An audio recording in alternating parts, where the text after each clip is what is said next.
The Two-Finger Rule is a pretty fun episode of Two and a Half Men. This is the 19th episode of the 6th season. This is directed by James Widdoes, and as always, there won't be spoilers from now as I go through the episode and share some thoughts. And it starts off with Alan on the phone to Melissa. Charlie catches Berta up. Alan is pleading his case. I think he has a point. Her mother did drug him without his knowledge, so it wasn't completely his fault, but I don't think he was arguing his case very well.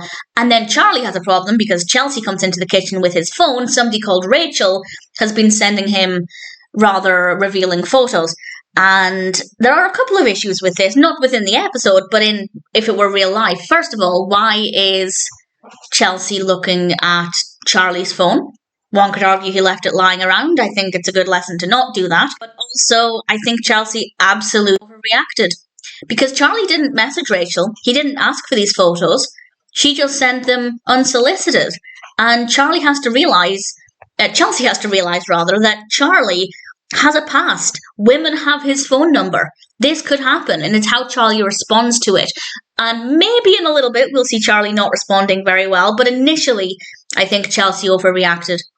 They go to pick up Jake afterwards, and there's an argument between Judith and Herb, and Jake says, "Hi Dad, bye Mom, good luck Herb," and Herb responds, "Wish I was coming with you." We immediately cut to Herb in the back of the car.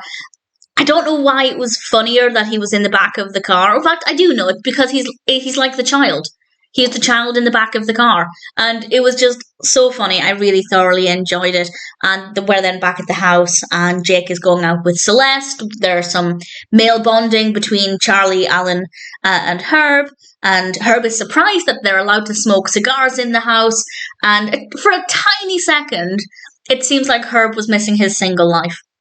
But I don't think that he thought too much of it, but it did seem like for a moment they could have gone down the route of, look at all of this freedom Herb's got. He's just left having an argument with Judith and has basically just been kicked to the curb. But look at all of the freedom Charlie and Alan have. And I think they could have done some interesting things with it. But what we got was still pretty interesting. Celeste's father then comes over. This is Jerome, played by Clarke Duncan. And I think he's so funny.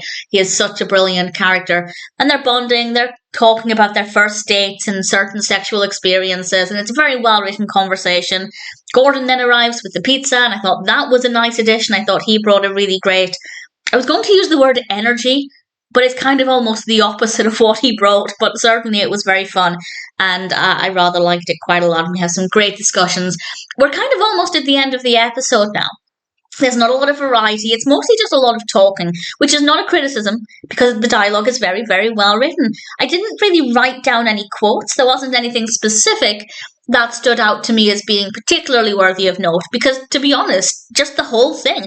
Basically, I'd say from the point of Herb going over to the house, being cast to the back seat of the car like a child, and then, not that adults can't go in the back seat, but just the way he was sitting, it was very funny.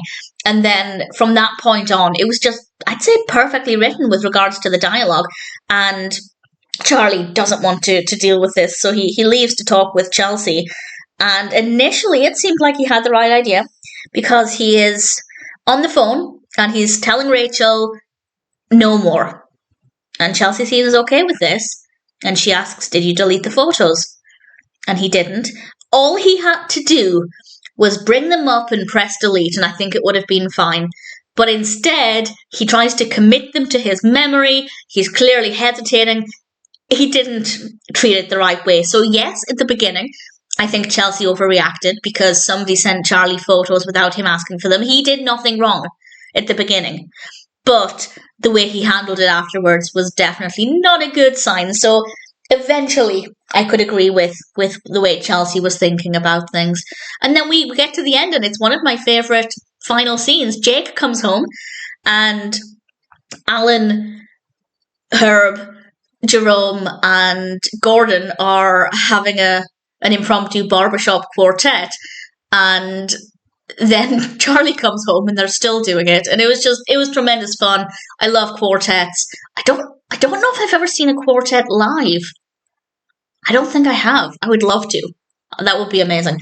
And it was just so much fun. I thought it was a really fun way to end it. And I think the characters are brilliant. It's a very funny episode with some good messages as well. First of all, if your partner's mother drugs you, don't handle it the way Alan did.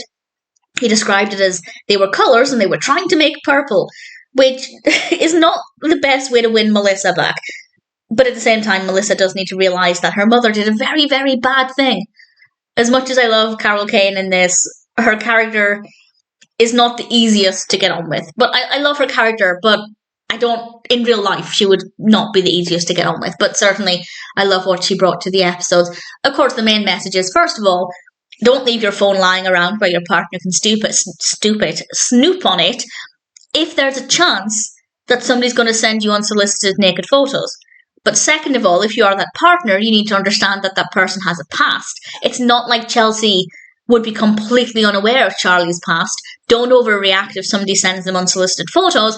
But also, if you are the Charlie of the scenario, don't hang on to those photos, because that's not a good look.